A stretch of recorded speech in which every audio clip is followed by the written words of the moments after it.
I think I've said this a few times over the last few weeks. A big turnaround from what we saw yesterday. Unbelievable. I mean, the equity trade, and I'm also kind of obsessed, and I can't tell if you're getting a little bit of a cold and worn out by what we continue to see in the volatility in the Treasury traded narrative, right? We've got yields moving up. We had an auction today, 10-year auction, but we also had some service sector economy, economic data that showed some price pressures. And so once again, we're thinking about higher rates and less Fed action in 2025. Yeah, so perhaps it's fair to say the crucial moment of the tech day, or the crucial moment of the day today, the trading day, was 10 o'clock when we got those JOLTS numbers and the ISM Services Index, and we saw investors get concerned about inflation not going back down to the Fed's target. And, you know, I guess everyone now looks to Friday for what we get with the jobs report to see if that offers any insight into just what the economy is looking like. Yeah, right now, good news is being seen as bad news for markets. Let's not forget, too, we got a reminder of the volatility we can expect after January 20th when President Trump held a news conference and talked about absorbing Canada, seizing the Panama Canal and Greenland, and renaming the Gulf of Mexico to the Gulf of America. I do want to go back, though, to the ISM services, because I understand it looked really good, but digging in between, there were a lot of concerns about tariffs, and the rising prices in that was also a little bit worrisome as well. It doesn't feel like it's all clear on that front. Yeah, I'm glad you went back there, because I think that really rattled a lot of folks. And I mean, obviously, one report does not sort of make a trend, but again, the trend was supposed to be in the opposite direction. And just a quick reminder, we are expected to get earnings after the bell from Cal-Maine, an egg producer. Remember eggs? That was all the talk during the election here. Eggs are expensive. My wife was just complaining about that last week. Take a look across the screen here, and it is red across the board. The Dow Jones Industrial Average down about 178.0 on the day, or roughly about 0.4%. And believe it or not, that's actually your outperformer on the day. The S&P down 1.1%, the NASDAQ Composite down 1.9%, the Russell 2000 down 0.7% here on this Tuesday afternoon, Carol. All right, taking a look, you got it, Romaine. Taking a look at the S&P 500, you had more names to the downside, 295 losing ground on this Tuesday. Scarlet, 206 to the upside. All right, let's take a look at the IMAP, which shows the breakdown by sectors. A lot of red there on the screen. 11 sectors overall, only 2 finishing in the green. Energy stocks gaining more than 1%. Healthcare also eking out a gain of 0.6%.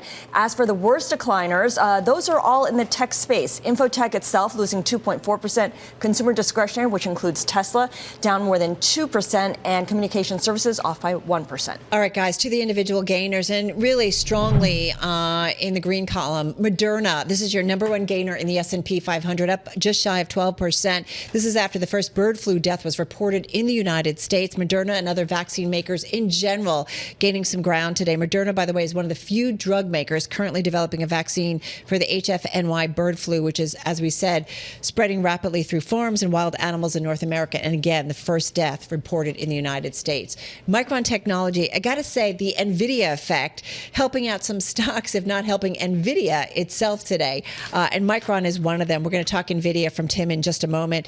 But Micron Technology, again, a top gainer in the S&P 500 and NASDAQ 100, up as much as 7.5% at its highs today, finishing the day up 2.7%. NVIDIA CEO Jensen Huang saying Micron is providing memory chips for its new GPUs, so that gave a boost to that name. And along those lines, Aurora Innovation, at one point it's been a meme stock. There's been lots of questions.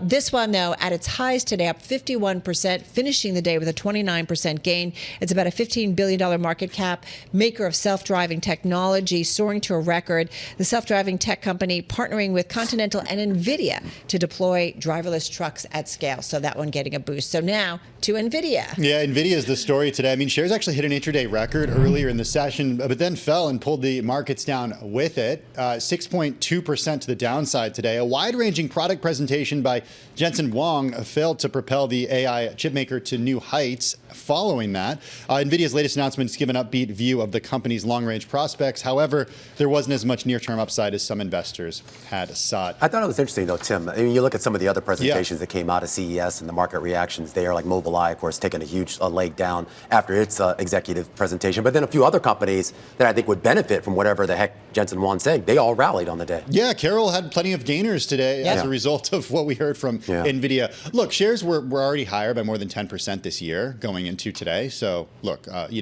shares have been higher by triple digits over the last 2 years. So this is a company that has gone high very, very quickly. Still 6.2% decline. It's the most going all the way back to September in terms of a single day decline. I do want to talk about shares of Apple. They fell as MoffettNathanson downgraded the company to sell, citing high valuation, antitrust overhang, and a weakening position in China. Shares down more than 1% today. The firm did set a price target of $188, which before today's open implied a 23% decrease. Ooh. Bloomberg tracks more than 50 analysts who cover Apple. Only 4 have sell or underweight ratings. And in just a few minutes, we're going to be speaking to Craig Moffett. He's standing by. He's going to give us more on why the downgrade and also some of his stock picks. He's standing right next to you right now? I see him on the screen. Okay. Waiting to come on. He's stealing viewers there. Maybe you want to take some cold medicine, Romaine.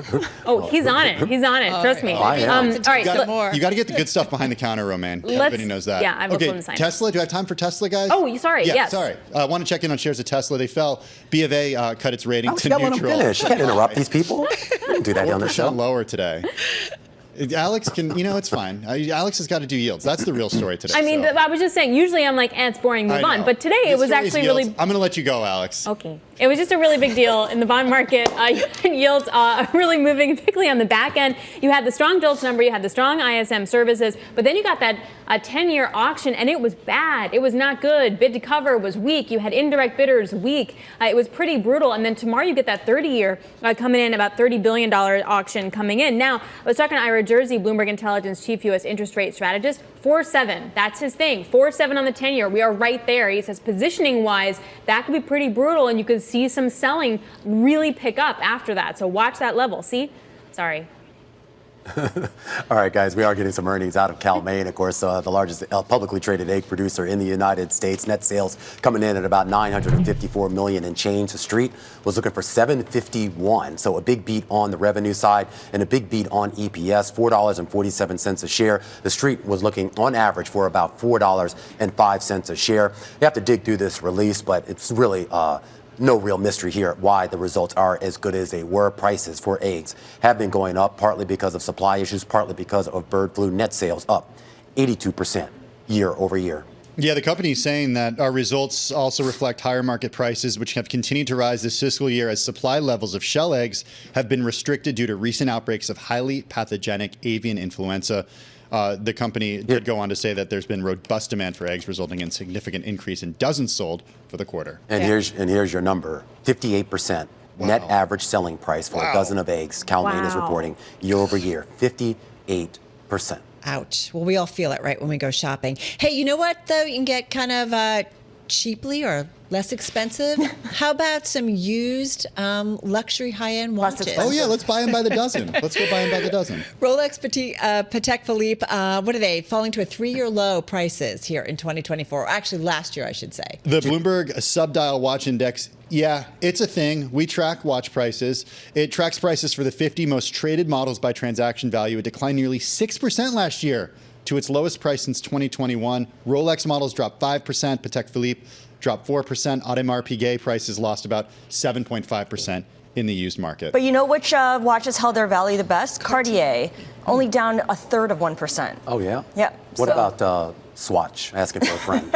No, they had the Swatch has the moon watches. They're super expensive and they're really hard to get. But this is actually a really good wealth indicator because these watches hold their value. So if those prices go down, that actually winds up meaning something. That and Chanel bags and Birkin bags. You know right? who can use these watches, guys? Folks that have to kind of head back to work down the street from us. I feel like this is nice. JP Morgan is telling everyone to go back to the office 5 days a week. Forget about the hybrid work option. They want everyone in. Previously, managing directors were required to be in 5 days a week, but now we're talking about everyone. And we know Jamie Dimon has been on this, right? He's been pushing for everyone to get back into the office because everyone works better.